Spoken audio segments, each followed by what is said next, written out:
Son las 8:30 de la mañana. Las 7:30 en la Casa Museo de José Saramago en Tías. Obrero español. Quien pierde es España y quien gana es Pablo Iglesias, Junqueras y Puigdemont. Sí, yo estoy a favor de España y del catalanismo. Desde hace años el debate se centra en el llamado proceso, que es una corriente independentista que, reconozcámoslo, tiene un fuerte arraigo social y también político en el Parlamento de Cataluña y que claramente busca la segregación de Cataluña, que nosotros no compartimos y, por supuesto, vamos a estar enfrente. Mire, yo ni pedí nada, ni lo hubiera hecho tampoco, y cada uno es libre de rodearse de aquellos compañeros y compañeras que crean, que ayudan a fortalecer el proyecto colectivo que es el PSOE para que sea útil en España. Y por eso en este punto me gustaría dirigirme a los que hace 6 años en la Puerta del Sol se concentraron un 15 de mayo para decir no nos representan. Les quiero decir a todos ellos y a todas ellas que esa demanda de regeneración aún insatisfecha pronto va a llegar, que los socialistas vamos a remangarnos, vamos a trabajar unidos con ellos para lograr que nuestro sistema democrático esté libre de corrupción y que tengamos una justicia libre de injerencias políticas, que estirpe la corrupción de nuestro sistema democrático. Ciudadanos habla mucho de trabajar, pero lo único que ha hecho es poner al Partido Popular en el gobierno. Nosotros estamos en ayuntamientos. Manuela Carmena ha reducido la deuda en 2.000 millones. En el ayuntamiento, esto lo quiero contestar yo. En el ayuntamiento de Madrid y Ciudadanos gobierna en Valdemoro y ha llevado el ayuntamiento a la quiebra. ¿Ya sabes cómo han reducido la deuda? Porque cuando aprobaron los presupuestos no planteaban reducir toda esta deuda, porque ellos ponían a las personas por delante de los bancos. De hecho, el señor concejal de Economía decía que era vergonzoso lo que hacía el PP de reducir anticipadamente la deuda. ¿Sabes por qué han reducido la deuda? Porque mira, de todas las escuelas infantiles que habían prometido, ¿sabes cuántas han hecho? 0. De todos los centros culturales que habían prometido que estaban en los presupuestos. Financia gracias a las aportaciones de los oyentes. Si te gusta el periodismo que defiende y sientes que te acompaña, hazte mecenas y ayúdanos. Infórmate en radiocable.com/mecenas. Hola a todos. Me he hecho mecenas porque me gusta la cafetera. Me gusta escucharos. Porque quiero pertenecer a un grupo de referencia en el que se habla de política, de forma imparcial. Se habla de la realidad con el corazón, con sinceridad, con preocupación por los derechos humanos. Formo parte de la resistencia y no estoy sola. Un beso para todos. Buenos días. ¿Quieres un café?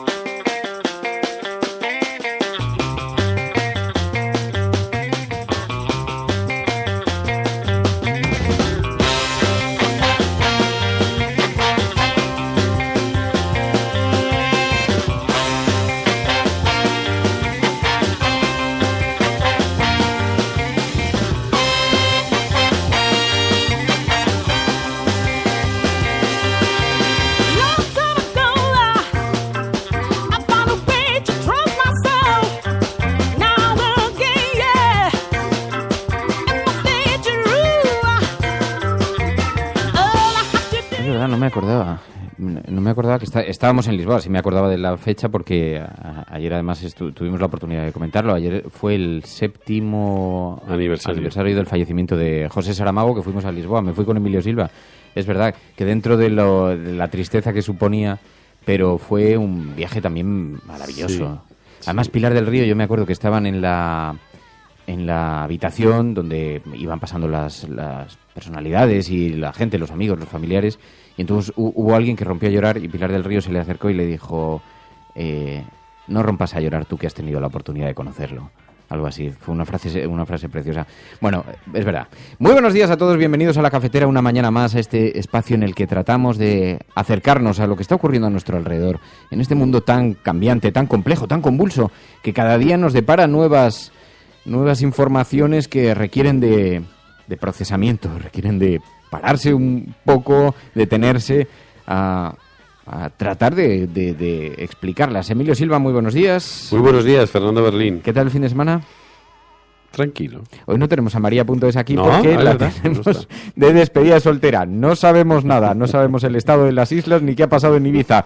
Pero si hay algún tsunami por la zona, ya saben a qué se refiere. Bueno, yo creo que he visto una foto de ella en una playa idílica pero no hemos sabido más. Nos propuso ir allí a hacer el programa hoy y no hemos vuelto a tener contacto con ella. Sí, es así.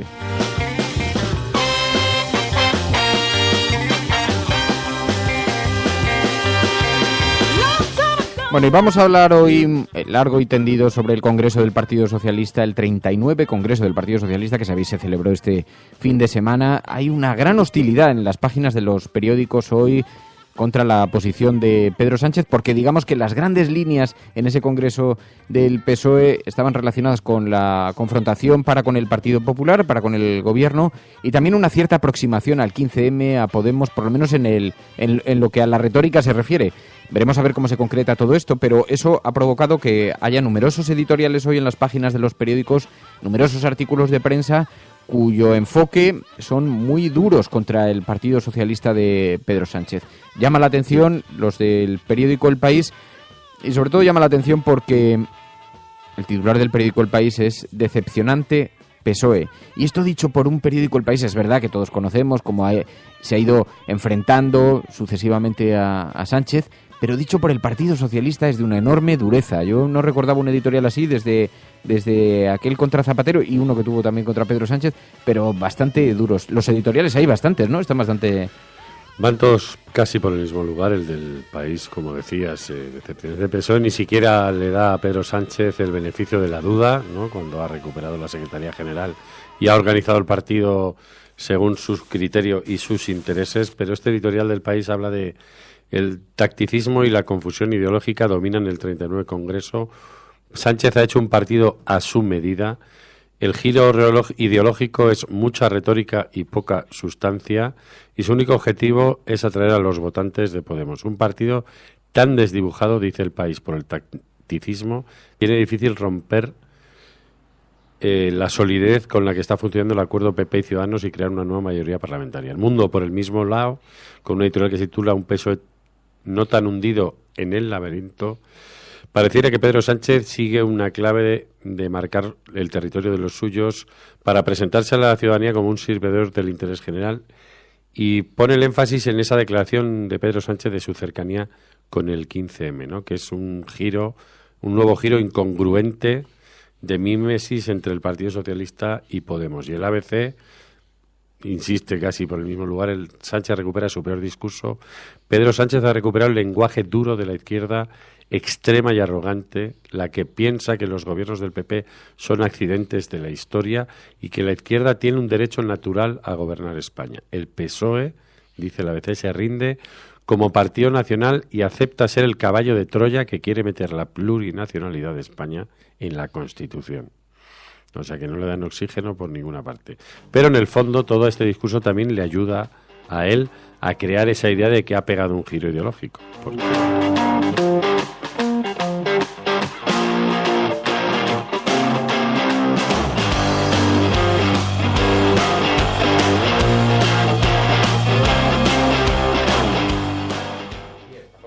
Está por ver, en efecto, cómo se concreta esa posición y cómo el PSOE muestra que no es el mismo PSOE que era antes. Un ejemplo de esto lo hemos tenido en torno a una enmienda que fue muy comentada en las redes sociales, tuvo una enorme repercusión, la enmienda planteada por Juventudes Socialistas. Esto es un debate bastante recurrente, porque es verdad que cada vez que el PSOE tiene un congreso, vuelven de nuevo a plantear el reenfoque del Partido Socialista hacia la República o la monarquía, ¿no? Y había una enmienda que planteaba que el PSOE debía provocar un referéndum sobre monarquía o república y debía caminar hacia la república. Bueno, la enmienda fue muy discutida, muy debatida. Creo que las conversaciones duraron muchísimo tiempo y fueron bastante tensas. Y salieron 3 pesos pesados del nuevo PSOE, Adriana Lastra, Ábalos y Carmen Calvo, a negociar con las Juventudes que no la llevaran donde no la tenían que llevar. Y después de conversaciones muy tensas, dicen las crónicas, finalmente el Partido Socialista aparcó esa enmienda, esa resolución.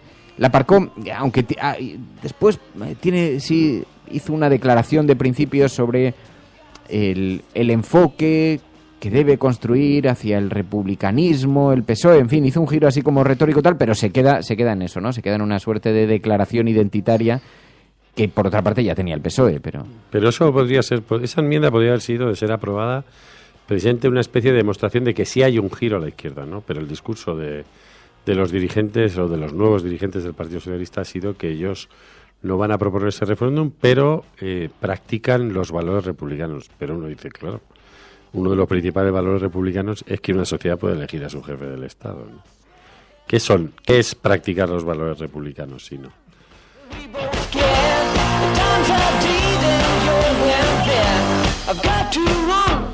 Pero lo que sí que es cierto es que en la retórica de Pedro Sánchez se observaba una dureza no habitual dentro del PSOE, y eso ha provocado choques y colisiones no solamente con los editorialistas de la mayor parte de la prensa, sino también internamente. Bueno, Pedro Sánchez decía, vamos a combatir al Partido Popular con las fuerzas del cambio. Y por eso en este punto me gustaría dirigirme a los que hace 6 años en la Puerta del Sol se concentraron un 15 de mayo para decir no nos representan.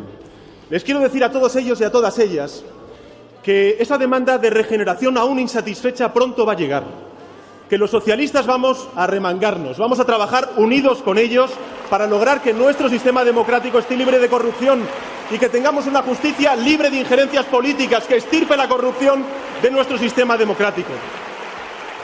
Que nosotros somos la izquierda de gobierno y que la izquierda de gobierno tiene que hacer las cosas de manera seria, serena, ambiciosa, pero rigurosa. Nosotros somos la izquierda de gobierno y estamos aquí para representar a aquellos que dijeron hace 6 años que nadie les representaba.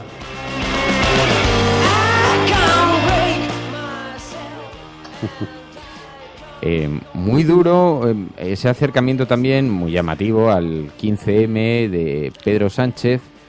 Yo tengo curiosidad, porque claro, yo en aquella época coincidía mucho con Pedro Sánchez en algunas tertulias, pero no recuerdo exactamente cuál era el tono, entonces el enfoque que tenía sobre la aproximación que tenía al 15M, ¿no? En esa época... Pero no estaba el Partido Socialista en eso, hay que, entre otras cosas, porque estaba gobernando y porque el 15M suponía una suerte de golpe contra la línea oficial del Partido Socialista, ¿no? Él vino a decir que, porque tengo yo aquí una declaración de un artículo del que habla de eso, que en un principio le pareció bien, pero que luego el 15M acabó con gente, y en ese momento se refiere a gente que hoy dirige Podemos, ¿no?, confundiendo la parte con el todo, ¿no? Es como decir nada, porque realmente él hizo estas declaraciones en el momento en que presentaba por primera vez su candidatura, en la que se declaraba un político liberal de centro-izquierda más cercano a Rubalcaba que a Zapatero, quiero decir, en esos movimientos que además están denunciados en la prensa, ¿no?, que es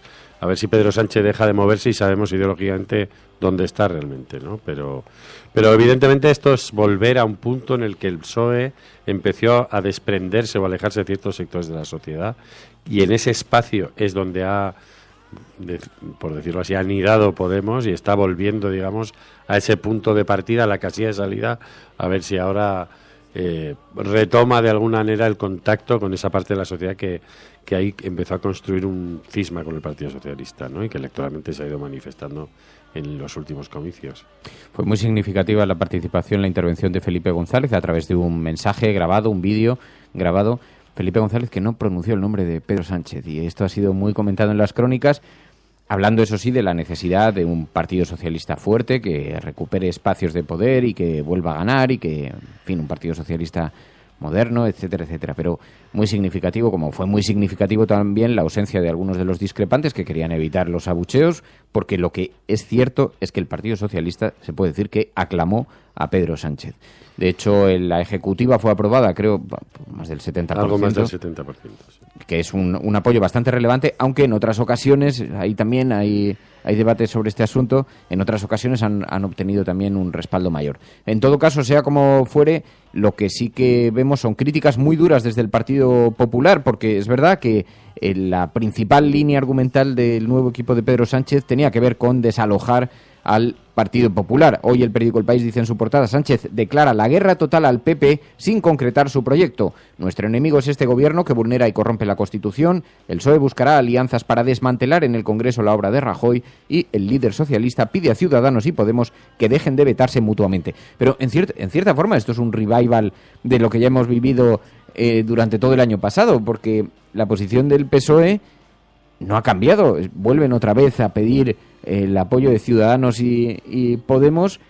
Y claro... O sea, piden el apoyo de Ciudadanos y el electorado de Podemos. Claro, efectivamente, porque además después de la entrevista de Jordi Évole pareció, con Pedro Sánchez, aquella entrevista que fue la única que concedió en un momento muy sensible y por lo tanto no tenemos muchas más referencias, pero en aquella entrevista dijo haberse equivocado en su aproximación a Podemos. En lo que no parece de lo que no parece que se sienta equivocado ni rechace fue la aproximación a Ciudadanos. Esa parece que nunca la ha puesto en cuestión y eso es un hecho. En todo caso, esta es la posición del periódico El País y contestaba Albiol, mostraba su preocupación por la deriva de ese nuevo PSOE. Es un congreso que más que salir con una idea reforzada del proyecto singular para España del Partido Socialista, es un congreso que a lo que está desembocando, que al final a lo que está llevando es un gesto de aprobación, de simpatía hacia las tesis de Podemos y de acercamiento hacia también los independentistas radicales de Cataluña. De este congreso, si tuviéramos que extraer algún tipo de conclusión, con toda sinceridad he de decirles que sería que tras el congreso del Partido Socialista Obrero Español, quien pierde es España y quien gana es Pablo Iglesias, Junqueras y Puigdemont. 627-002-002, el número de teléfono del programa, donde tenéis un WhatsApp, ya sabéis, para enviar vuestros mensajes, unos 30 segundos de mensaje en audio, dejáis vuestra nota de audio con un titular, para que podamos ordenar la conversación.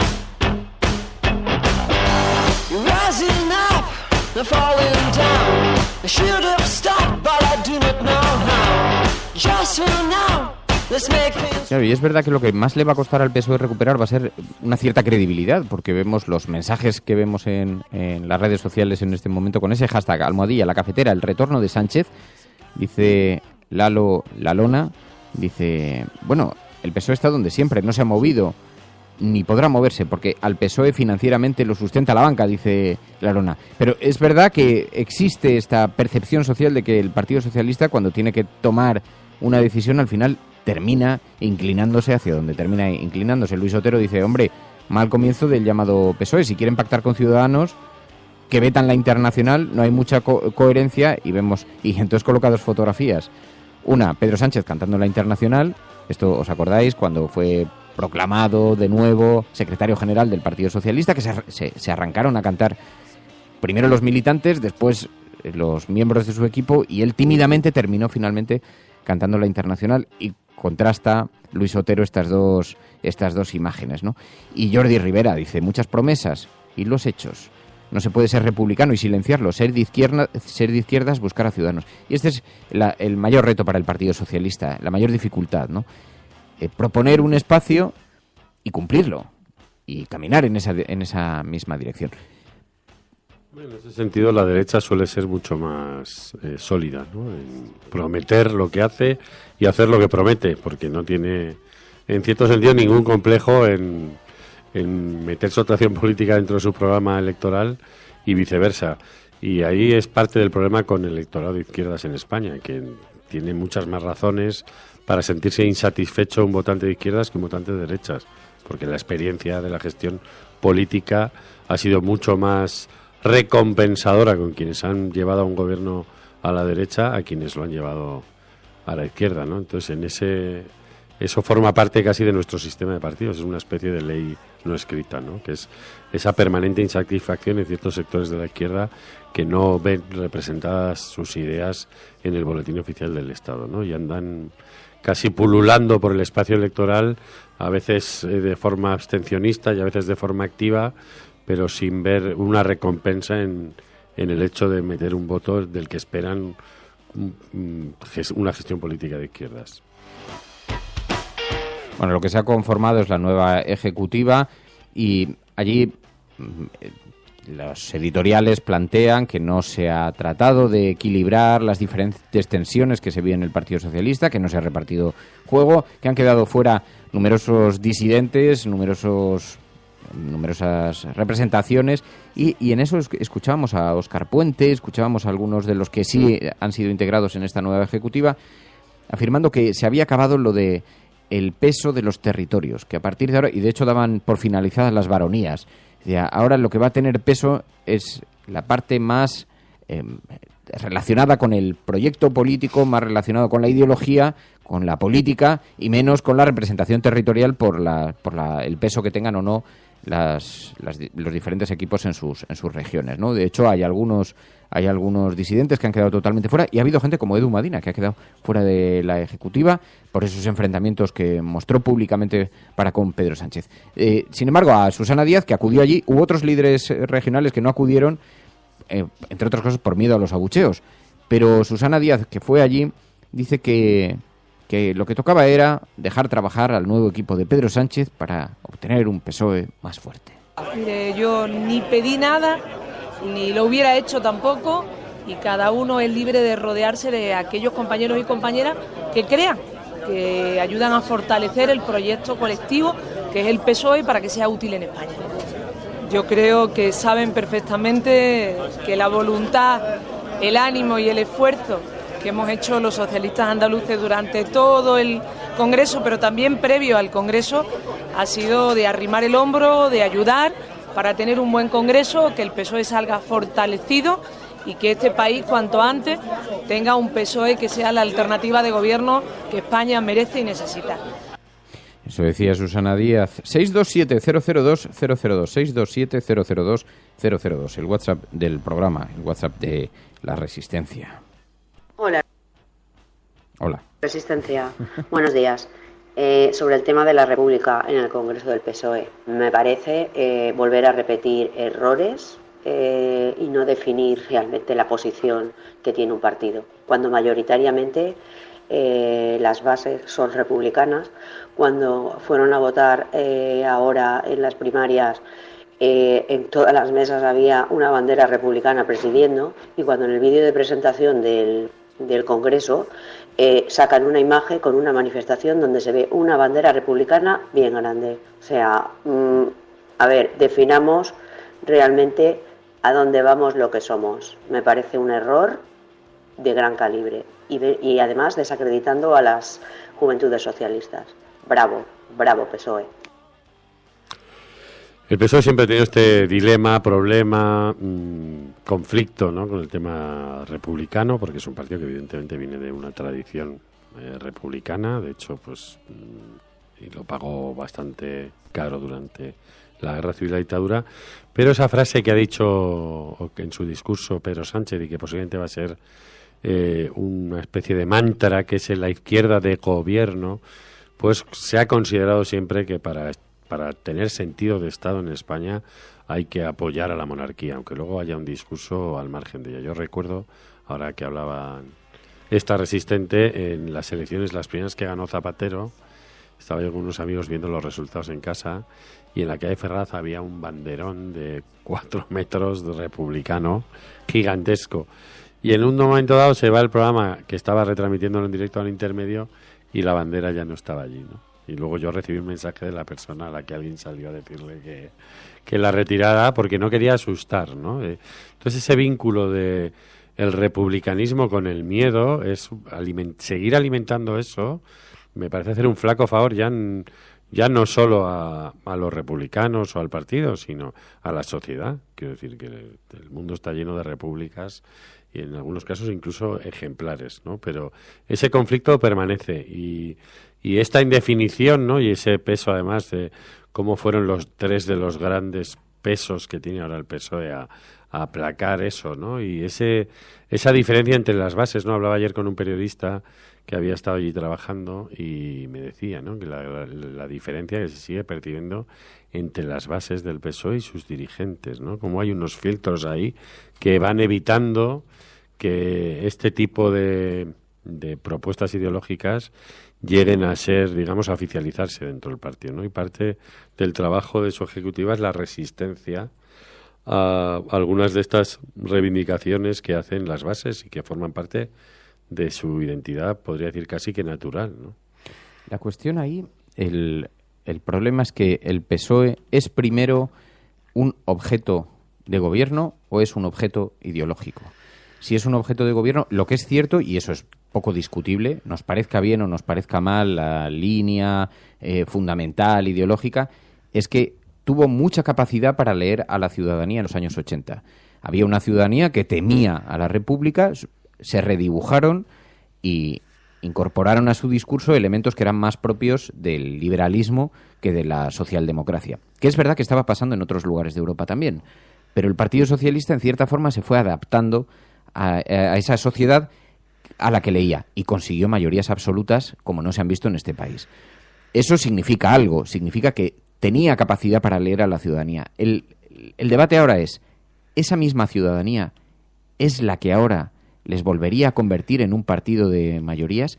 ¿Es posible con esta nueva sociedad, una sociedad hiperinformada, lo que produce muchísima segmentación, entre otras cosas porque hay muchas más sensibilidades, porque la gente tiene mucha más capacidad de recibir información de una forma fragmentada y en fin, con sensibilidades diferentes de lo que lo tenía hace 35 años? Y eso no se puede discutir. Antes había dos canales de televisión. Así que hay una sociedad que recibe muchísimos inputs, por lo tanto la sociedad es mucho más compleja. De hecho, ahora podrías preguntarle a un buen número de personas de 25 años o de 20 años qué opinan sobre la República y te sabrían hacer un discurso.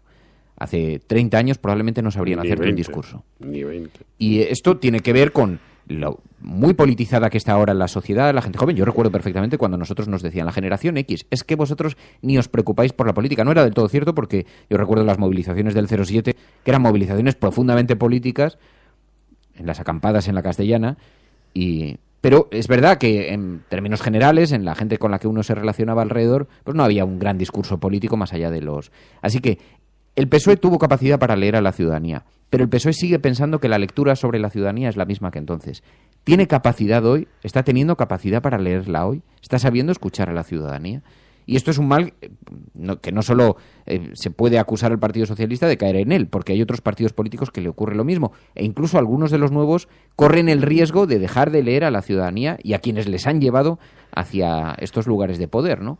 Y empiezan a preocuparse por otras cosas. Pero eso me preocupa porque es verdad lo que estábamos escuchando en ese mensaje que nos enviaba Amparo Laya sobre las juventudes socialistas, ¿no? Que al final quedan desplazadas después de... Si las juventudes socialistas, que llegan con el ímpetu que tiene una persona de esa generación, que llega con ideas frescas, que está mucho más pegada a las bases y a la gente y a la calle que el partido mayor, y esto es indiscutible. Si en el primer asalto en el combate son desplazados después de 3 horas de negociación, hay que enviar a pesos pesados para difuminar sus palabras, el PSOE sigue teniendo un problema serio. Porque no está escuchando, cuando además han sido respaldadas esas enmiendas, porque han tenido... Pero las élites, de nuevo, son otras élites, no son las mismas, son más dulces que las anteriores, es posible, no lo sé. Pero si las élites tienen que intervenir para frenar una iniciativa de juventudes socialistas, no pasa nada, esto es política y en eso consiste, en la negociación. No es que ocurra, no es ningún drama, al contrario, hay que quitarle un poco de hierro a estas cosas también. Pero ojo, envía un mensaje, ¿eh? Y sobre todo, ¿cómo se van a sentir hoy las juventudes socialistas? Por cierto, juventudes a las que el propio Pedro Sánchez en alguna ocasión ha tenido, digamos, alguna colisión ya en el pasado. Así que no estoy yo muy seguro de que eso sea muy eficaz ni muy rentable.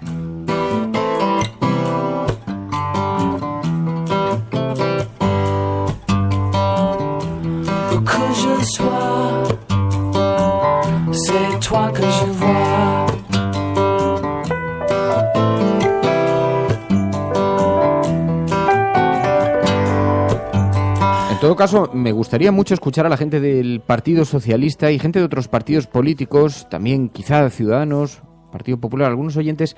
Os pedimos que participéis, especialmente gente del Partido Socialista. A lo mejor alguno de vosotros ha estado este fin de semana en el Congreso del Partido Socialista. 627-002-002. Ahí hay un WhatsApp.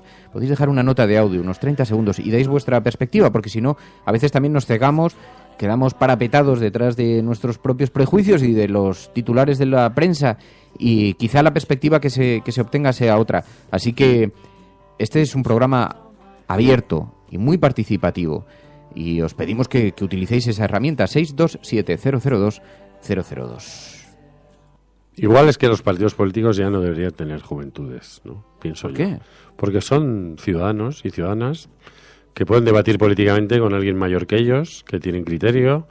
Igual tienen criterio, y algunos tendrán más criterio que gente mucho mayor que ellos. Entonces, no entiendo esa cosa que encapsula, ¿no?, a un grupo de militantes de un partido como si fueran algo distinto, ¿no? Quiero decir que al final vienen a ser como la promesa de que en algún momento la ideología que está abajo va a llegar arriba, ¿no? Y este choque, incluso con este tema de la República, pues puede hacer pensar que algún día esos jóvenes que hoy han planteado ese referéndum o aprobar ese referéndum, cuando lleguen casi biológicamente a tomar el poder en el PSOE lo harán. El problema es que en el tránsito hacia ese poder pues se pierden, o uno se tiene que desprender cuando decide hacer esa carrera política de muchas cosas, ¿no? Pero hasta qué punto las juventudes, yo me pregunto, ¿no?, son un hecho diferencial y no tienen que estar integradas como, bueno, es una corriente, ¿no? Pero los partidos siempre han tenido eso de los jóvenes, ¿no? Incluso eso de los jóvenes idealistas, ¿no?, que nosotros les tenemos que decir hasta dónde llega la realidad. Ellos proponen y nosotros les enseñamos, pero son enseñanzas que están evidentemente impregnadas de a veces de distancia ideológica, ¿no?, y de pragmatismo a la hora de que una burocracia, que al final un partido tiene dentro de una burocracia, gestione sus propios intereses burocráticos. Y lo del PSOE de escuchar a la gente, pues también hay que ver en esas mayorías de los años 80 que este era un país con mucho miedo, ¿no? Y había una gestión del miedo, ¿no?, del no atreverse a... Pero luego yo creo que la sociedad española es mucho más abierta al cambio y tolera muchos más cambios de los que muchas veces los políticos se han atrevido a escribir en el Boletín Oficial del Estado. Y eso hemos visto momentos conflictivos de decisiones políticas que luego se acaban normalizando de una forma muy sencilla. Mira, ahora que lo estás diciendo, le estoy poniendo un mensaje a Pablo Simón, a ver si nos puede dar algún politólogo una explicación sobre esto, porque es verdad, me llama la atención. Hemos dado por hecho como algo natural que existan esta división entre la gente joven y... ¿Por qué son espacios estancos, ¿no?, separados? ¿Por qué no están perfectamente integrados? Probablemente porque la política, en la transición en la democracia, fue una política bastante mayor, porque muchos de los políticos, una buena parte, heredaron, y en el régimen la media de edad era bastante altita, ¿no? Supongo que tiene que ver con eso, ¿no?, de a los jóvenes también que tengan un espacio de participación y se les colocaba al margen, ¿no? Y esto se ha seguido heredando.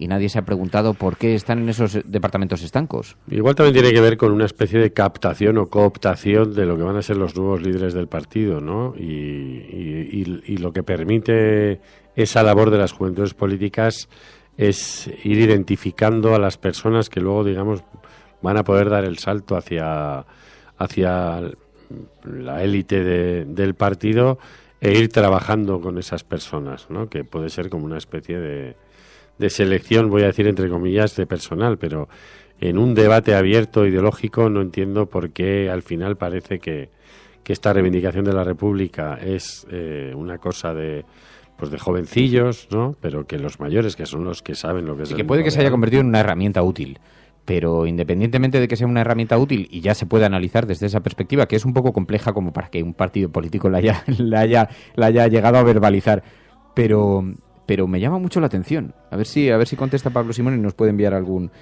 mensaje. 627-002-002. Que no se equivoque el PSOE. Yo he votado muchas veces por ello, pero era voto útil. Votaba en contra de lo que no quería. Pero ahora con Podemos, pues es la primera vez que sí voto consciente de lo que quiero. Así que eso de que vamos a volver a votar el PSOE, que se vayan olvidando.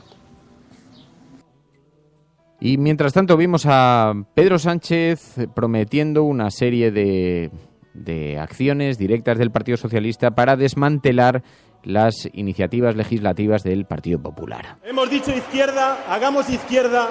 Hemos dicho cambio, hagamos realidad el cambio, pongamos al Partido Socialista rumbo a la Moncloa. ¡A ganar, compañeros!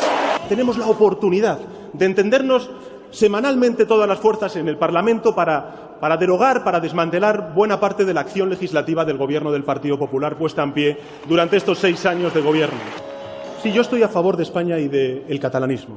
Desde hace años el debate se centra en el llamado proceso, que es una corriente independentista que, reconozcámoslo, tiene un fuerte arraigo social y también político en el Parlamento de Cataluña y que claramente busca la segregación de Cataluña, que nosotros no compartimos y, por supuesto, vamos a estar enfrente. Amordazar a la administración pública, instrumentalizar a la policía, a los jueces y a los fiscales, como hace este Gobierno, es ir contra la Constitución española, es ir contra los españoles. Reunirse con delincuentes sabiendo que son delincuentes es ir contra la Constitución española, y eso lo hace este Gobierno.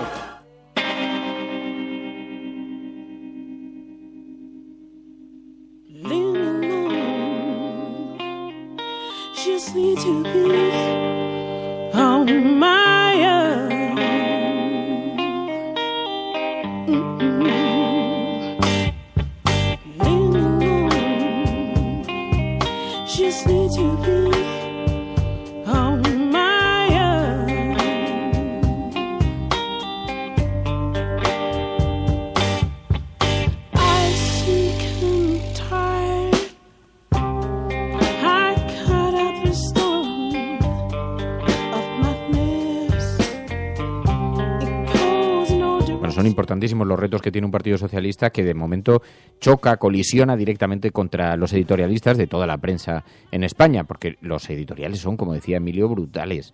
En el PSOE, decepcionante PSOE, lo único evidente es la hostilidad visceral al PP y los guiños a Podemos y a los independentistas. El nuevo PSOE quiere sembrar entre los votantes de izquierda la esperanza de que es posible desalojar a Rajoy, pero la aritmética no da para ese empeño. También decía Caño, más preocupante es el supuesto giro ideológico. Asombra que se proclame como partida de izquierda socialdemócrata y a la vez se afirme que es una novedad que marca un antes y un después. ¿De qué signo ideológico fueron los gobiernos de González y Rodríguez Zapatero?, se pregunta el periódico El País. Dice el periódico El Mundo, un PSOE no tan unido en el laberinto. Dice, el discurso de Sánchez mantuvo el tono y el estilo de su pugna con Susana Díaz, pero por más apelaciones a la unidad esta está siendo imposible en el Congreso, que deja serias grietas al aprobar una ejecutiva sin críticos.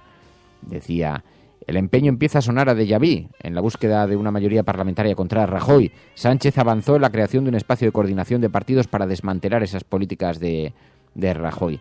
Y dice que no caben juegos peligrosos y ambiguos en un asunto tan serio como el Estado plurinacional, etcétera, etcétera, dice el periódico El Mundo. También en el ABC, Sánchez recupera su peor discurso, dice el ABC. Ha recuperado el lenguaje duro de la izquierda extrema y arrogante. Su idea es clara, desmantelar la acción legislativa del PP con el apoyo de Podemos y Ciudadanos.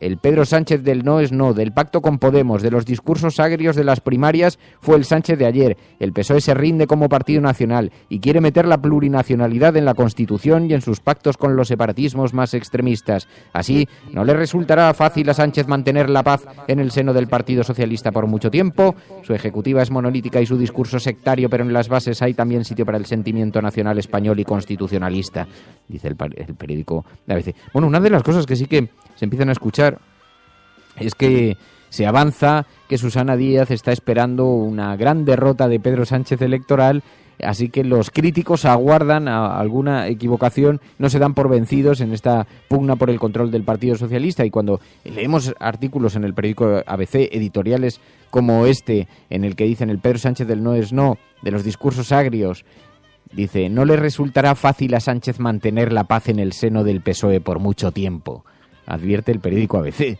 En fin, es bastante duro. Dice, esto es una oportunidad para que el PP recupere el debate de las ideas y se esfuerce en consolidar pactos con fuerzas moderadas, dice el ABC.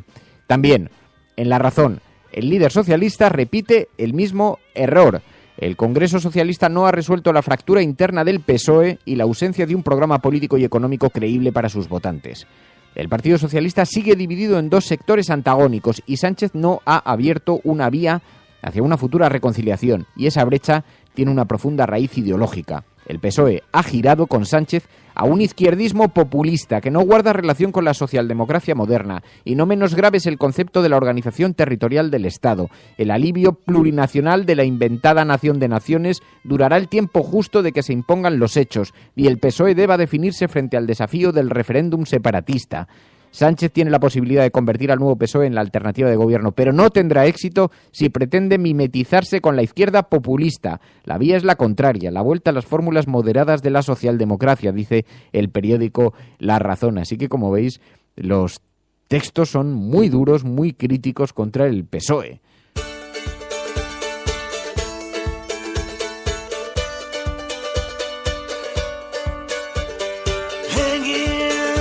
Todo esto acompañado por algunos disidentes del propio partido, cargos del partido.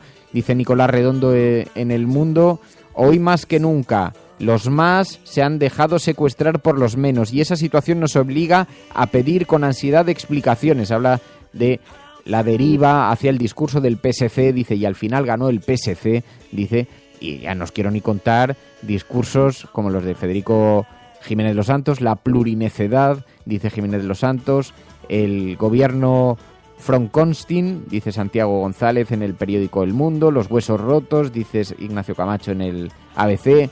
Digamos que se han puesto muy incómodos, muy nerviosos en diferentes periódicos. Por cierto, muy interesante, Enric Juliana, en La Vanguardia, Padres e Hijos. El neosecretario general quiere apoderarse de uno de los marcos que le han dado fuerza a Podemos. Lo fue desgranando uno a uno, entre ellos se proclamó amigo del catalanismo y defendió una España plurinacional. Pero sí es verdad, algo que decía el periódico La Razón, entre todas esas descalificaciones, el PSOE en algún momento va a tener que pronunciarse sobre el referéndum que se va a celebrar en Cataluña. Es verdad que veíamos ya algunas... Pero no es posible en la misma frase decir una cosa y la contraria. Y Pedro Sánchez decía, nosotros creemos que hay que abrir a que esto está perfectamente implantado ya en la sociedad catalana, que es un movimiento que va más allá de lo que observamos en Madrid. Ahora, el Partido Socialista es un partido de corte nacional, son discursos difícilmente compatibles. Bueno, escuchas La Cafetera.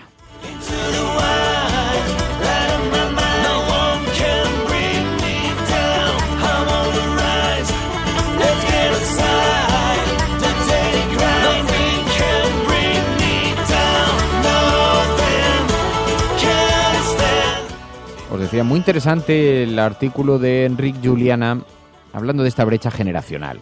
Dice, padres e hijos.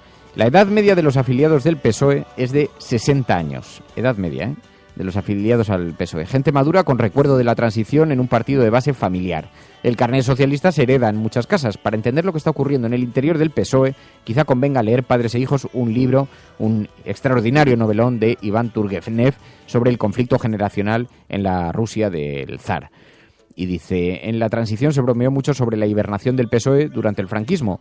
100 años de honradez y 40 de vacaciones. Se ironizaba ante la súbita reaparición del viejo partido fundado por Iglesias. No era la única oferta socialista. Alejandro Rojas Marcos, José Manuel Beirás y Joan Reventós, entre otros, intentaban construir una federación plurinacional de partidos socialistas con muchos simpatizantes entre los ambientes profesionales y universitarios. Y Tierno Galván promovía el Partido Socialista Popular. Dice, bueno, entonces hace una lectura sobre esta brecha generacional, ¿no? Y dice, ahora comienza el asalto generacional a Podemos. Esta es la estrategia de Sánchez, ayer perfectamente plasmada en el discurso. El neosecretario general quiere apoderarse de estos marcos que han dado fuerza a Podemos y lo fue desgranando uno a uno, reivindicando la rebeldía del 15M, invocando 3 veces la fraternidad, apelando a la justicia social y dijo que abogaría que retiraría la reforma laboral, puso como referencia el gobierno de izquierdas de Portugal, se proclamó amigo del catalanismo y defendió una España plurinacional. Somos la izquierda, padres e hijos, definitivamente reconciliados, se pregunta en este artículo Enric Juliana. Dice, el 5º regimiento ha abierto brecha, pero la batalla solo se puede ganar si el PSOE va en cabeza, ese es el mensaje. Dice, Podemos ha logrado empujar al Partido Socialista a la izquierda. Ahora le tomará la palabra e intentará marcarle el rumbo. Y dice, los nuevos diálogos entre padres e hijos serán muy interesantes ya.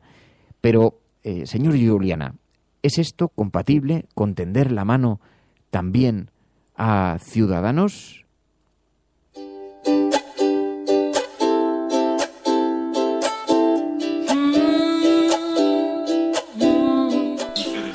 Buenos días, Resistencia.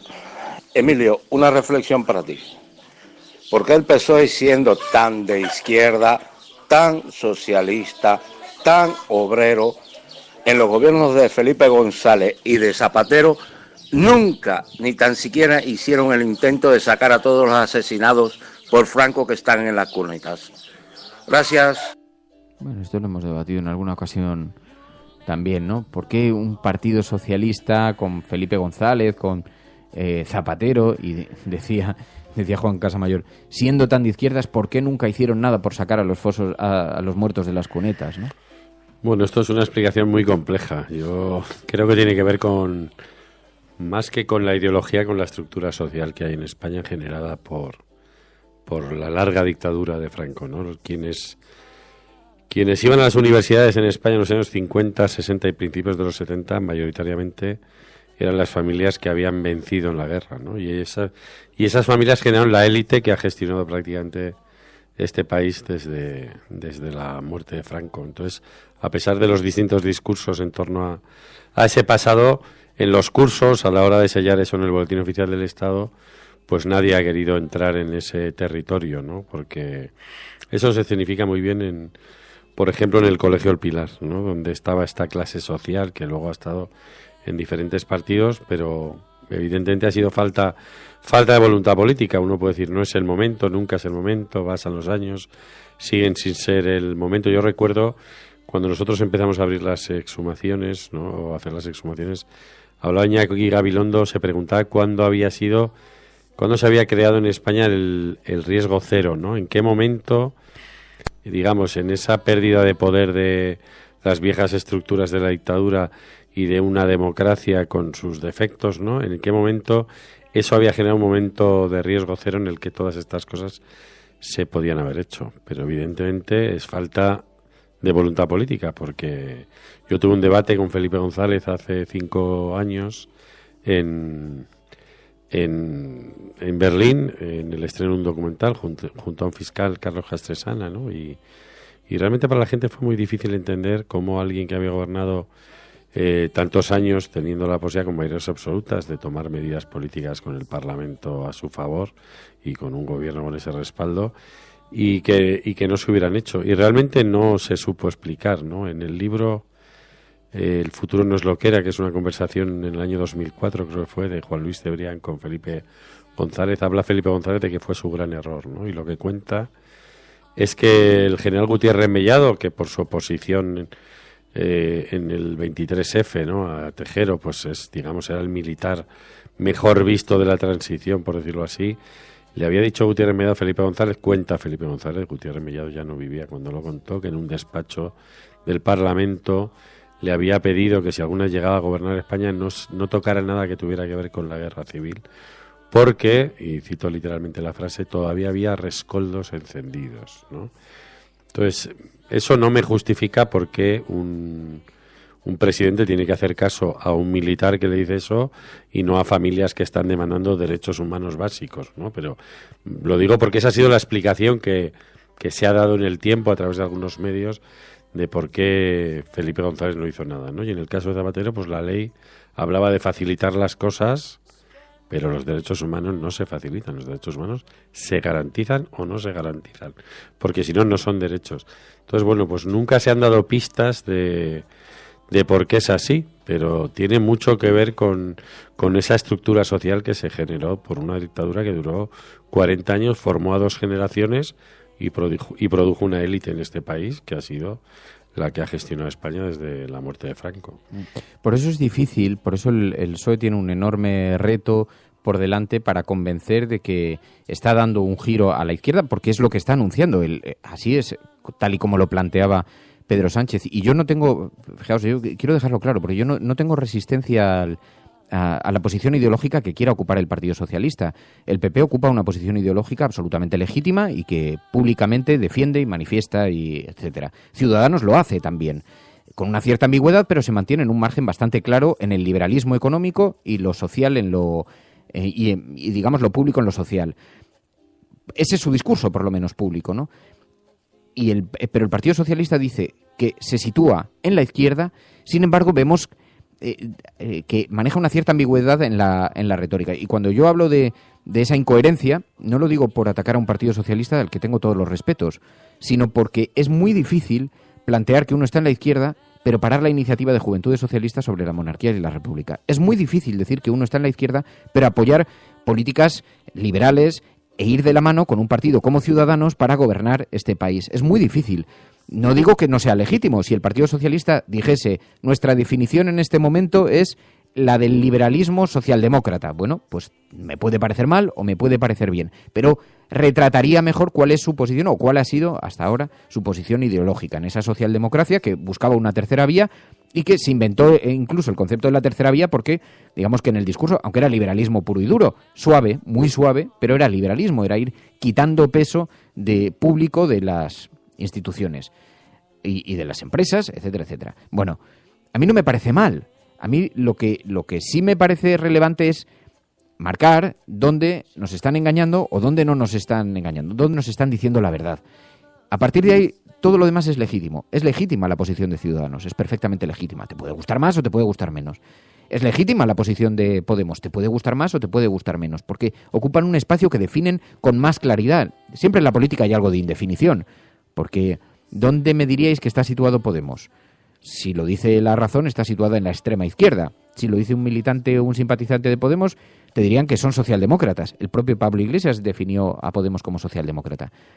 Bueno, ¿dónde está situado Podemos? Pero digamos que hay un lugar bastante definido. Ahora, ¿dónde está situado el Partido Socialista? Porque se puede hacer el artículo 135, se puede defender, pero decir que se es un partido de izquierdas, eso es un debate complicado. Por eso tiene un gran reto, el reto de la credibilidad, ¿no? Bueno, esto en lo que se refiere... Perdón, sí, Emilio. No, yo quería comentar con este tema, con cómo ha sido el comportamiento de la izquierda, porque cuando han preguntado ese resistente por qué Casamayor, ¿no? Se llamaba Juan Casamayor, o lo que sea, pues por qué el PSOE no había hecho nada, tampoco lo hizo durante años el Partido Comunista. Hay que ver cómo la entrada en la democracia en España se producen dos fenómenos paralelos. El Partido Comunista, que es el partido que lidera realmente la resistencia contra el franquismo, cuando Carrillo viene a España lo que hace es de alguna manera neutralizar al Partido Comunista del interior, ¿no? Que había sufrido directamente la dictadura y que era mucho más beligerante que él con el franquismo. Y Felipe González hace lo mismo fuera de España, sale a Francia y lo que hace es neutralizar al PSOE de Llopis, que era mucho más beligerante con el franquismo, ese PSOE, que el PSOE del interior. Y en ese proceso pues se produce es el hecho de que en ese momento, en las elecciones del 77, que se acaban de conmemorar recientemente, pues en ese momento tanto el Partido Socialista como el Partido Comunista abandonan el republicanismo, ¿no? Por entender que, pues por una mezcla, yo creo, de ambición personal y de acuerdos con la élite que estaba gestionando la transición desde el franquismo, de que si querían participar del juego político tenían que cumplir unas ciertas reglas. Pero en ese momento fundacional, lo que hay en esos partidos es el aprendizaje de un desprendimiento de algo que era parte esencial de su identidad política, ¿no? Y ese es un aprendizaje perverso para el retorno de la democracia, ¿no? Porque de alguna manera ahí se certifica que uno puede distanciarse de sus principios para ir al electorado a pedirle el voto y para ir a las instituciones a hacer políticas públicas. Y entonces ahí se crea una especie de doble moral, ¿no? En la izquierda, que bueno, pues que la ha llevado a donde está, a la debilidad seguramente que ha tenido durante mucho tiempo y que tiene que ver con ese abandono. Uno abandona cosas que son fundamentales en su esencia y en el fondo, por lo menos socialmente, se está debilitando. Otra cosa es que seas un partido normalizado, que tengas el apoyo de los grandes medios, que no te marginen, que te dejen espacio, etcétera, etcétera. Pero socialmente eso es una gran debilidad. Y la sociedad civil española ha sido muy frágil. Si vemos en 40 años los éxitos de la sociedad civil, los contamos con los dedos de las manos. Hablabas del 07, yo puedo hablar de los insumisos que consiguieron acabar con el servicio militar, pero la sociedad las civil... mareas sanitarias también. Claro, pero eso ya ha llegado con la quiebra de la crisis, ¿no? Y ahí ya se ha roto ese acuerdo, ¿no? Y se han visto los dobles fondos. Pero antes de eso, la sociedad española había sido esencialmente delegaba las cosas en la representación de los partidos. Sí. Hay una visión muy llamativa porque vemos el titular de portada del periódico El Mundo: Sánchez reivindica el 15M y un cordón sanitario contra el Partido Popular. En el periódico La Razón, en portada, El nuevo Sánchez busca el viejo pacto Podemos-Ciudadanos contra Rajoy, y en La Vanguardia, Sánchez se lanza a forjar una mayoría alternativa al Partido Popular. Pero esto, sobre lo que pone el foco La Razón, el nuevo Sánchez busca el viejo pacto Podemos-Ciudadanos contra Rajoy. Claro, cabe la posibilidad de que el espacio real del Partido Socialista, el espacio histórico, a lo mejor es verdad que aglutinaba una buena parte de Podemos, una buena parte de Ciudadanos y una buena parte del PSOE actual, ¿no? ¿Qué ha pasado? Que se ha fragmentado ese Partido Socialista.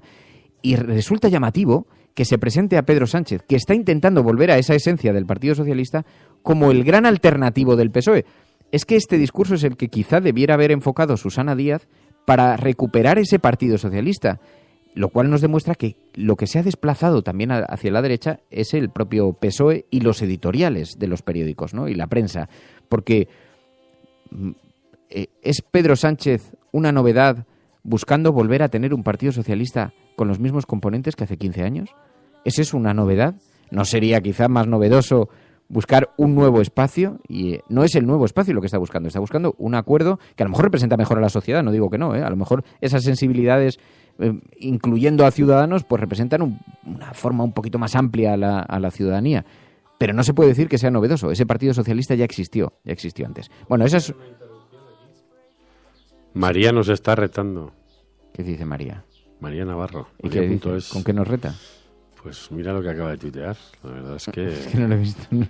Pues no lo he visto, no me da tiempo a abrirlo. Buscan el hashtag, dice, escuchando la cafetera desde este paraíso. Nos mudamos.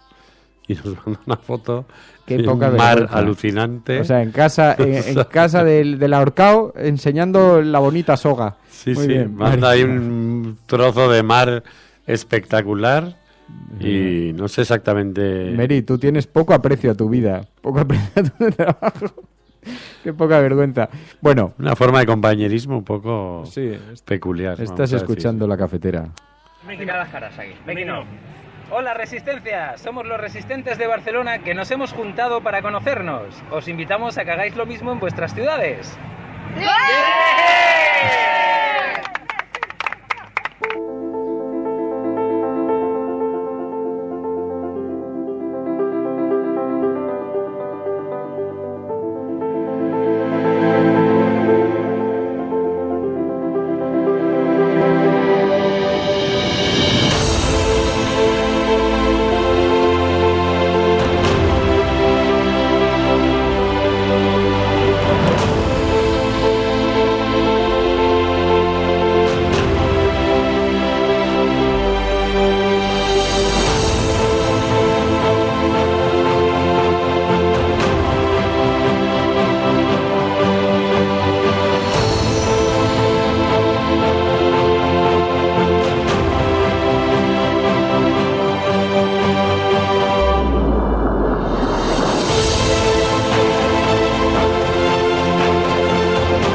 Despedimos a las emisoras FM que se han conectado a esta hora. Sabéis que cuando se cumplen 60 minutos tienen que desconectar. No lo hago con toda la frecuencia que debiéramos y hay que organizar bien el trabajo porque si no se quedan colgadas en los tiempos.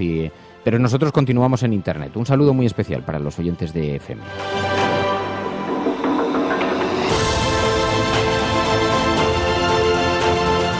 Mientras tanto, me vais a permitir, escuchábamos ese mensaje del grupo de oyentes. Hay núcleos de la resistencia por todas partes, repartidos por todo el país, a escondidas, por todo el planeta, porque hay algunos en algunas ciudades, en diferentes países, los de nuestros expatriados, pero hay grupos por todas partes, de incógnito, y uno de ellos se organizó este fin de semana en Barcelona. Samuel Ciprés, buenos días. Buenos días, Fernando. ¿Qué tal fue ese encuentro de la resistencia catalana? Vi algunas fotos, fue un exitazo. Sí, bueno, mira, muy bien, la verdad es que fue todo muy improvisado porque, bueno, esto nació como el martes, estaba yo muy aburrido en casa y teníamos un grupo de la Resistencia de Barcelona, que éramos unos 6 o 7 de cuando estuvimos en Madrid, y bueno, el grupo estaba muy muerto y me apetecía tomar un vermut. Entonces lo puse allí, vi que éramos 4, entonces fue cuando te avisé a ti de, ostras, Fernando, que solo somos 4, que no puede ser que seamos tan pocos aquí en Barcelona, a ver si puedes ponerlo en Twitter o tal, y fue cuando pusiste el mensaje y bueno, me empezaron las notificaciones como loco, bueno, me añadiendo gente al grupo y de 6 o 7 creo que pasamos a 30. Entonces el domingo, bueno, pues nos juntamos mucha gente y fue muy bien. Fue muy bien, ¿no? Yo vi cómo fue a mí lo que me gustó es que partiese la iniciativa de vosotros y que había pasado con el grupo La Tasca. También había algunos grupos de oyentes que se van organizando para quedar, y de hecho en la nueva página web lo que queremos hacer es que en parte también pueda servir para esto, ¿no? Para poner en contacto a unos oyentes con otros y que se puedan poner en contacto. Pero quedasteis para tomar cervecillas y de paseo, ¿no? Sí, era un poco repetido un poco la experiencia de Madrid, ¿no? Yo recuerdo haber estado allí y yo fui muy nervioso porque evidentemente, claro, no conoces a nadie más que del chat. Yo conocía a los del chat de La Tasca y bueno, pero la experiencia fue tan guay, esto de lo que decíamos todos una vez que salimos, ¿no? Que fue como conocer a 300 amigos que ya tenías. Y era como, ostras, vamos a repetirlo aquí en Barcelona, a ver qué pasa, ¿no? Porque hay mucha gente también de esta ciudad que lo escucha. Y la idea era eso, pues nada, tomarnos una cerveza y ponernos cara, echar una risa, unas conversaciones. Y bueno, se repitió exactamente el mismo espíritu que en Madrid. O sea, fue de estas cosas que no sé, yo lo hablaba ayer con la mayoría y no le sé poner palabras. O sea, no sé definir por qué nos podemos llevar tan bien sin habernos conocido. Bueno, el programa es el nexo de unión, pero no sé qué tiene ese nexo de unión que nos hace de repente estar como en familia, ¿no? Pero esto es algo muy curioso que se da entre los oyentes del programa. Hay gente que no se conoce y de pronto se genera un clima alucinante de no sé, de cariño, eso es una pasada. Por eso me emocionó tanto ver las fotografías, veros a vosotros ahí organizados con el grupo. Cuéntanos un poco quiénes fueron, así para que de nicks que tengamos así un poco presentes. A ver, espérate que de memoria no me los voy a saber todos. Te diré más los nombres reales que los nicks, pero bueno, no sé, éramos como 15. Hubo un rato que creo que éramos incluso 20 personas, porque hubo gente que simplemente dijo, oye, mira, yo me pasaré a conoceros y me tengo que ir porque por la tarde tengo una mudanza o había gente que tenía cosas que hacer. De hecho hubo uno, Nacho Escursel, si no me acuerdo. Nacho Escursel, sí, que lleva unos helechos en la cabeza. Sí, del helecho en la cabeza, eso es. Este vino desde Zaragoza, o sea, nos vio en el grupo y dijo, bueno, si yo estoy aquí al lado en Zaragoza, me cuesta nada, me cojo un tren y me planta ahí. Y bueno, claro, vi que venía, entonces dije, ostras, pues si vienes antes te recojo yo mismo, ¿sabes? O sea, que no pasa nada, que no hace falta que quedemos en ningún lado. Y me decía, bueno, es que me siento aquí como una rockstar porque vengo de otra ciudad, me vienen a buscar a la estación. También vino más gente a la estación, José Virués, Laura, bueno, vinieron unos cuantos, nos juntamos en Sants, de allí nos fuimos al centro, que estaba el resto de gente. Y bueno, nos pasó una cosa, mira, ahora que decías lo de esto, de que es como una especie de familia, nos pasó una anécdota muy guay, y es que cuando conseguimos un sitio donde quedarnos, porque éramos muchos y nos ponían problemas... Espera, déjame que cambie porque estoy oyéndolo con algo de interferencia, voy a cambiar de canal a ver si lo puedo y nos lo cuentas. A ver, repíteme esto, ¿que quedasteis cómo, dónde? Mira, nada, es una anécdota, quedamos... Hay un grupo que, como venía Nacho, pues yo dije, me acerco a Sants, ¿vale? Y le recojo allí porque, bueno, me era más cómodo para él, sobre todo que no conozco la ciudad, ¿no? Y entonces hubo más gente que también se animó, pues sí, mira, yo vivo cerca de Sants, lo recogemos y nos vamos todos para el centro, ¿no? Y ya cuando llegamos al centro nos juntamos con el resto de gente y nos pasó algo guay, que es que cuando fuimos al bar, bueno, conseguimos una mesa en una terraza y tal, había un señor así un poco alto y tal, y fue un poco, mire, ¿no le importaría juntar la mesa esta porque no cabemos? No, yo encantado de la vida, ¿qué os pasa? ¿Pero por qué sois tantos, no? Bueno, y le estuvimos explicando quiénes éramos, que veníamos de conocernos de un programa de radio, que no nos conocíamos de nada y tal, y nosotros lo llamamos la anécdota del tío de la bici, porque en realidad el tío se nos acopló totalmente, o sea, fue... Este sentimiento, esta sensación que decimos de familia, pues enseguida el tío se acopló, ¿sabes? Y fue como, pero oyente es un programa de radio, ¿pero qué programa de radio? La cafetera, y dice, esto me suena. Y dice, espera, que yo creo que esto lo he escuchado alguna vez. Y de repente, sin comerlo ni beberlo, teníamos a otro oyente de la cafetera allí, espontáneo. Simplemente el señor es que se había caído con la bici, estaba cargando el móvil y se estaba tomando una cerveza antes de irse. Sí, señor. Pero mira, llegamos todos ahí en Marabunta y el tío se sintió así como muy bien, nos estuvo explicando anécdotas. Bueno, estas cosas que haces un poco de comunión con gente que no conoces. Qué bueno. Me gustó muchísimo la iniciativa, me pareció que fue una iniciativa maravillosa por tu parte poner la primera piedra para eso, que luego Te provocó un poco de estrés, eso sí, ¿eh? Luego dijiste, joder, es que tiene su cosa organizarlo, pero lo agradecemos muchísimo. Nos parece además, oye, todo lo que podamos apoyarlo desde aquí, otras personas en otros lugares, en otras ciudades, que queráis entrar en contacto, que queráis hacer quedar con otros grupos, está muy bien. Que los pequeños reductos de la resistencia tienen su propio grupo de WhatsApp además, y está muy bien que os organicéis para quedar y para conocer a los oyentes de la cafetera. Vamos a intentar estimularlo lo más posible.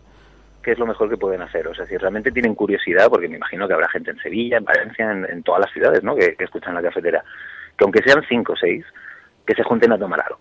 Porque hombre, y de entrada vosotros ya habéis conseguido un nuevo fiel en esta parroquia nuestra. Sí, mira. Está muy bien. Sí. Maese Ciprés, Samuel Ciprés, muchísimas gracias de verdad, de corazón, por tu cariño, por tu ayuda. Bueno, hay que decir además que Samuel es un oyente de este programa, que fue el que hizo ese logotipo, la silueta de la cafetera, que veis en la página web y que de vez en cuando tuiteamos. Hay como varios logotipos, pero este digamos que es como el más oficial, el más directo. El otro es un poco como el de la audiencia y está como repartido, pero así que de verdad muchísimas gracias por tu ayuda siempre, Samuel, y por tu cariño. Nada, cuídate mucho. Porque te lo mereces. Un abrazo muy fuerte. Un abrazo bien gordo y todo. Joder, me dio mucha pena no estar, te diré. Lo que pasa es que los fines de semana me toca a mí cuidar al pequeño Fer y entonces tenía muy difícil la escapada y no pude ir, sinceramente, pero habría sido relativamente... No, además en la próxima no me la pierdo, o sea, ya veré cómo me organizo, pero eso no me lo puedo perder. Claro, bueno, Samuel, muchísimas gracias, un abrazo muy fuerte. Bueno, cuídate. A ti, un abrazo.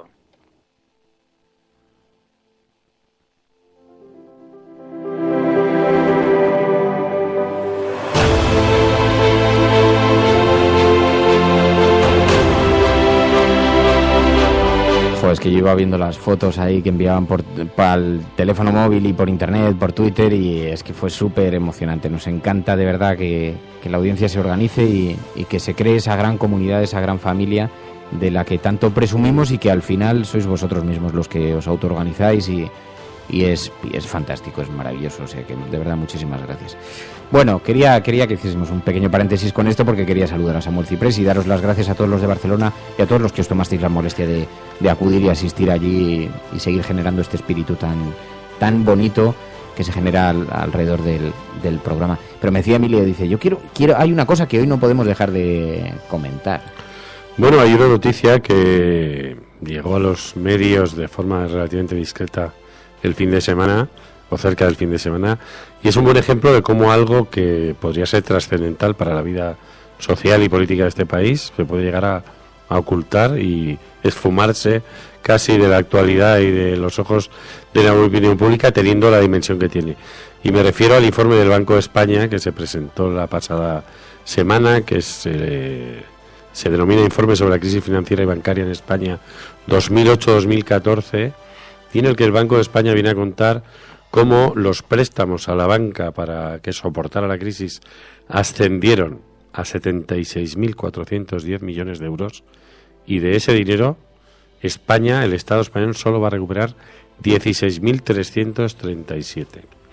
Eso quiere decir que hay 60.000 millones de euros que hemos entregado a fondo perdido a bancos que hoy van a seguir haciendo negocios y van a seguir dando beneficios y no van a tener que devolver ese préstamo con una parte de esos beneficios, ¿no? Yo recuerdo la imagen en el año 2012 del ministro de Guindos diciendo que esos fondos no le iban a costar un duro a la ciudadanía, que eran un préstamo y que además las condiciones se habían hecho favorables a los bancos en condiciones mejores que el mercado, pero que siempre el Estado es el que iba a poner las condiciones de cómo ese dinero tenía que volver a las arcas públicas. Hablamos de 60.000 millones. Podrían ser 20.000 escuelas, ¿no? Se las puede imaginar, 20.000 escuelas en fila, una delante de la otra. Podrían ser montones de becas para gente que no tiene recursos para estudiar. O sea, un cambio, una enorme herramienta para luchar contra la desigualdad, ¿no? Y el gobierno parece que va a permitir que estos bancos, que siguen existiendo, no tengan que devolver esa inmensa cantidad de dinero que además ha supuesto un enorme sufrimiento social, ¿no? Porque esos 60.000 millones durante los años de la crisis podrían haber servido precisamente para paliar muchas de sus consecuencias, que las ha vivido muchísimamente en sus carnes. Entonces una gran demostración de cómo esta noticia no ha estado en ninguna portada, no ha causado no tiene un impacto como para que nos escandalicemos debidamente, y cómo parece que se va evaporando dentro de algo que venía hoy en el chiste del roto, ¿no? Que venía en El País dedicado un poco a esto, ¿no? Pero que tiene que ver con cómo la derecha y el neoliberalismo han construido la normalidad, ¿no? O sea, esto pasa porque hemos aceptado que es normal que el Estado haya entregado este dinero a los bancos. Sí, pero fíjate, Emilio, que no se trata del neoliberalismo, se trata de saqueo. El neoliberalismo habría dejado caer a las entidades financieras. La mano el liberalismo teórico, la mano invisible del mercado habría hecho que esos bancos y aquellas personas que tenían depositado su dinero en ese banco hubieran perdido o no hubieran perdido, hubieran sido objeto de la normativa propia de las estructuras bancarias y de esa mano invisible del mercado. Ahora, que con el dinero que todos los ciudadanos, con enormes esfuerzos, durante décadas, han estado financiando servicios públicos, que con esa gran bolsa de dinero que existe, o endeudándonos más todavía, se haya rescatado servicios, eso no es neoliberalismo, ni siquiera es liberalismo. Eso no es teórico, eso es práctico, eso es directamente saqueo. Es quitarle a los ciudadanos un dinero que habían puesto para otras cosas, quitárselo y destinarlo a otros objetivos, ¿no? Que podrá ser legítimo o no, podrá estar justificado o no justificado, podrá ser... Pero no entra en los epígrafes de la política tal y como la entendemos, ¿no? Porque al final, es verdad, a lo mejor el debate está en ¿se habría mantenido el sistema tal y como lo conocemos si eso no hubiera pasado? ¿Qué hubiera ocurrido, no? ¿Qué hubiera ocurrido con decenas de empresas, decenas de...? Esa pregunta es volver hacia atrás, pero ahora en el presente lo que... Pero lo que es un hecho es que ese dinero no lo vamos a recuperar. Y se nos dijo que sí. Igual se puede recuperar, yo no lo sé. Hay un Parlamento donde el Partido Popular no tiene mayoría absoluta. O sea, veremos qué hace la oposición al Partido Popular. El chiste que yo decía al roto era precisamente el viernes, un día después de que saliera ese informe, y en él sale un ejecutivo que dice: mantener a la gente en el infierno es sencillo, solo hay que convencerles de que no hay otro lugar. Y eso es lo que ha ocurrido. Cuando me refiero al liberalismo como ideología, como trabajo de los medios de comunicación, es el pensar que no hay otra posibilidad, que esto es lo normal. Y voy a contar un cuento ya. Vale. Contaba uno de los grandes profesores de sociología, o uno de los grandes sociólogos que ha tenido este país, Jesús Ibáñez.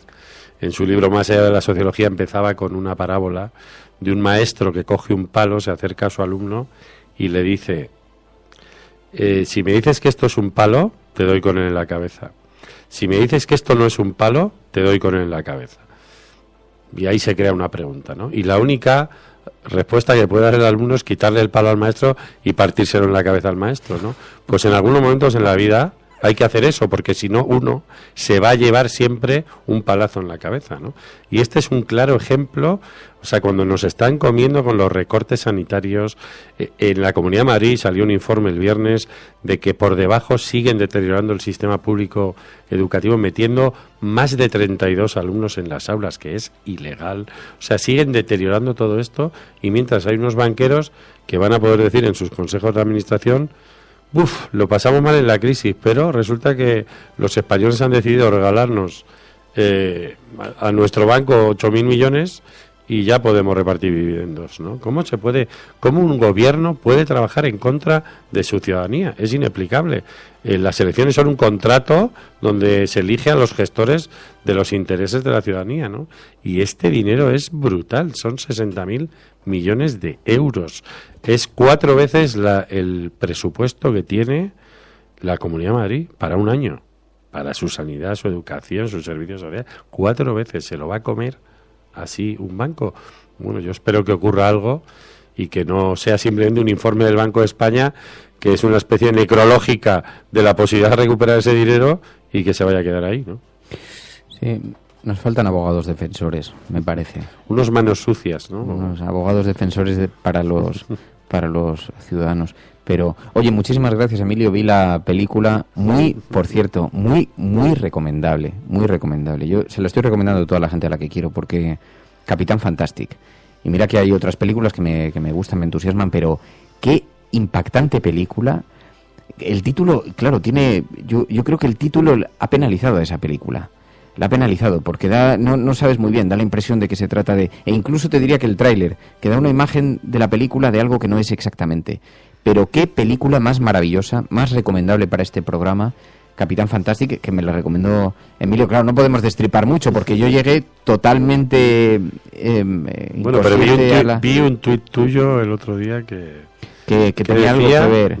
Sí, feliz día de Noam Chomsky. Y entonces alguien preguntó, pero si hoy no es el día de Noam Chomsky, digo, no, para la cafetera todos los días son el día de Noam Chomsky. Pero, no, qué bonita película, de verdad, cómo os la recomiendo a los oyentes de este programa. Vamos a hacer una cosa, vamos a dejaros unos días para que la podáis ver, pues la podáis comprar, la podéis descargar, podéis hacer lo que... y la veáis.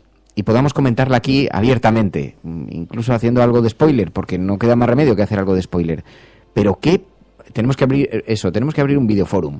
Los lunes planteamos una película y los viernes la comentamos. Que la gente sepa que a partir de este momento comienzan los spoilers. O sea que si eres de los que no te gustan los spoilers y no has hecho los deberes y no te la has visto, te puedes comer la película entera aquí. Pero merece la pena de verdad ser comentada, porque una reflexión que hacía Emilio cuando me dijo tienes que verla fue: es increíble lo que son capaces de hacer los norteamericanos. Sí, esa cosa del liberalismo bueno, ¿no? Donde de lo que se trata es de mirar al Estado críticamente y en este caso son capaces de hacer el producto más comercial, sí, más, en fin, con los principios más repugnantes, a pasar por toda una gama de productos comerciales más o menos digeribles hasta llegar a productos, digamos, de una consistencia ética absolutamente formidable, o sea, con producción, que no es una película y que colisiona totalmente contra los principios del norteamericano medio, o sea, que es una cosa totalmente, y de hecho le plantea un debate muy tal. Eso yo creo que tiene que ver con lo de plantear los debates internamente y abrir espacios para la reflexión y para la crítica. Hay lugares donde en Estados Unidos se fomenta eso. Es alucinante. De verdad, la película merece la pena. Va sobre la educación a los hijos y sobre un montón de cosas paralelas, ¿no? Esa es la mayor pista que podemos dar, pero merece la pena que la veáis, de verdad, de corazón. Así que muchísimas gracias, Emilio, porque me has dado muchísimas buenas horas estos días, muchísima de reflexión, y eso siempre se agradece. Y eso bueno, ¿y qué hacemos con María? Porque y María, tú sigue allí en la playa, hija mía, que ya eso ya. Lo que pasa es que yo no sé si está en Ibiza, porque ya es la tercera vez que nos tuitea la misma foto. No sé si es yo creo que se las está bajando de Google y se está haciendo aquí está bajándose la Ibicenca con nosotros. Está metida ahí en su casa, escondida, y bajándose las fotos de Instagram. Bueno, mañana ya hablamos con ella, mañana la escuchamos. Muchísimas gracias a todos por vuestra compañía. Estás escuchando La Cafetera, y si lo estás haciendo, eres la resistencia y no estás sola.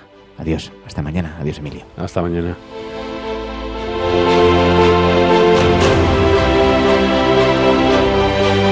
La Cafetera es un programa de radio que se financia gracias a las aportaciones de los oyentes. Si te gusta el periodismo que defiende y sientes que te acompaña, hazte mecenas y ayúdanos. Infórmate en radiocable.com/mecenas. Hola a todos. Me he hecho mecenas porque me gusta la cafetera. Me gusta escucharos.